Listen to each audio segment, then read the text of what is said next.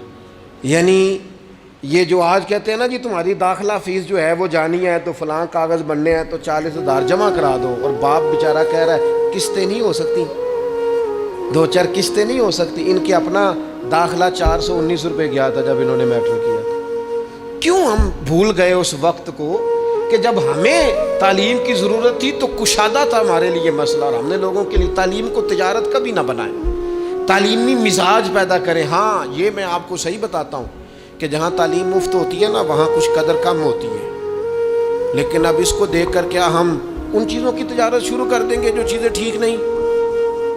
تعلیم کے مزاج کے اندر سے تجارت کو ختم کیا جائے اور قومی سطح پر ختم کیا جائے. اور میں تعلیمی ادارے چلانے والوں سے کہوں گا خدا را اس کو قومی، ملی اور دینی فریضہ سمجھ کے سر انجام دو.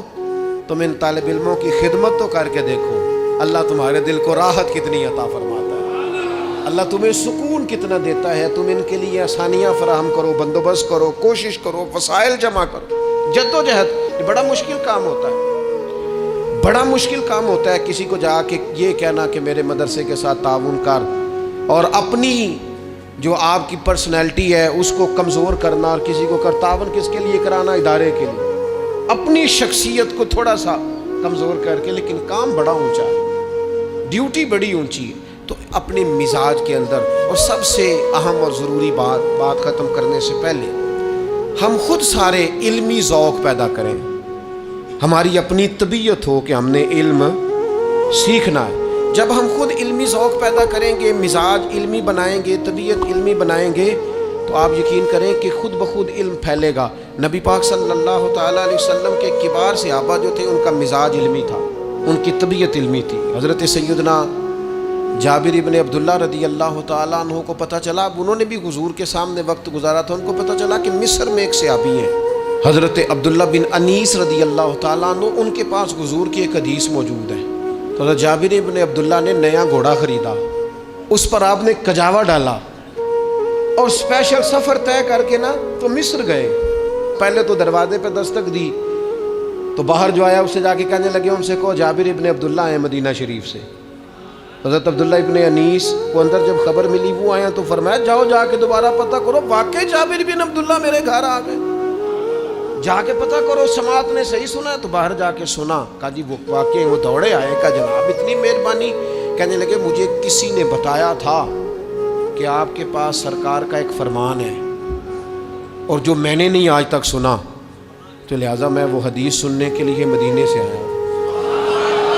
انہوں نے کہا جناب آپ تشریف لائیں، بیٹھیں، چائے پانی کھانا آرام. کہنے لگے نہیں یار کھیتی باڑی کرنے والا ذمہ دار آدمی ہوں، ٹائم میرے پاس اتنا نہیں ہے، بس تو مجھے نہ میرے حضور کا وہ فرمان سنا. انہوں نے نبی پاک کی وہ بات سنائی، وہ پھر گھوڑے پہ بیٹھے اور مدینہ طیبہ تشریف لے گئے. آپ میری بات کو سمجھیں، یہ جب ہمارا مزاج ہوگا نا، یہ ہمارا مزاج ہوگا. ہمارے یہاں چونکہ جمعے والے دن مفت بیان ہوتا ہے، لہذا بیچارے خطیب صاحب کوئی ڈیمانڈ نہیں کر رہے ہوتے، صرف اتنا کہہ رہے ہوتے ہیں ٹائم پہ آ جایا کرو، کچھ نہیں، صرف ٹائم پہ. لیکن وہ ٹائم پہ کیا آنا ہوتا ہے، بعض مساجد میں نے دیکھا ہے جو آ جاتے ہیں وہ بڑے پریشان ہوتے ہیں، وہ بیچارے گھڑیاں دیکھ رہے ہوتے ہیں کہ مولانا صاحب آپ حدیثیں سنا رہے ہیں اور اتنا ٹائم آپ نے لگا دیا، میں تو مصروف بڑا ہوں. مطلب آپ کی روایتیں سناتے سناتے اگر 15 خبریں رہ گئی تو وہ تو پتہ نہیں ملک میں کیا ہو جائے گا. آپ کے خبریں سننے، دیکھنے، تبصرہ کرنے سے کوئی انقلاب آنے والا نہیں ہے. اپنی زندگی میں مزاج علمی بنائیں، ذوق علمی بنائیں، جو سیکھیں اسے یاد کریں، اسے لکھیں. لوگ آتے ہیں نا اکثر فرماتے ہیں، تو میں ان سے کہا کرتا ہوں کہ تقریریں ہم نے بڑی سن لی ہیں، اب تو انہیں یاد رکھیں، آگے پھیلائیں اور ان پر عمل کریں اور ان چیزوں کو جمع کریں. ایک کاغذ قلم ہونا چاہیے نا، جو بندہ سنے اسے لکھے، اس کے پاس اپنا لکھا ہوا ایک ذخیرہ بن جائے. تو علم کا مزاج پیدا کریں، علم کو سپورٹ کریں اور بالخصوص اپنے بچوں پر توجہ دیں. مہنگے اسکول میں داخل کرا لیں یا سستے میں کرا لیں، اس کی سرپرستی کریں، اس کے پیچھے جائیں، اس کی فائل دیکھیں، محاسبہ کریں، دیکھیں کہاں کس چیز میں کمزوری آ رہی. ہمیں پوری پودا لگا کے جو لوگ غافل ہو جاتے ہیں وہ پودا جوان نہیں ہوتا، اس کو لگائیں تو پھر اس کے پانی کا خیال کریں، اس کی پوری تربیت کرے، نشو و نما میں اپنا کردار ادا کرے۔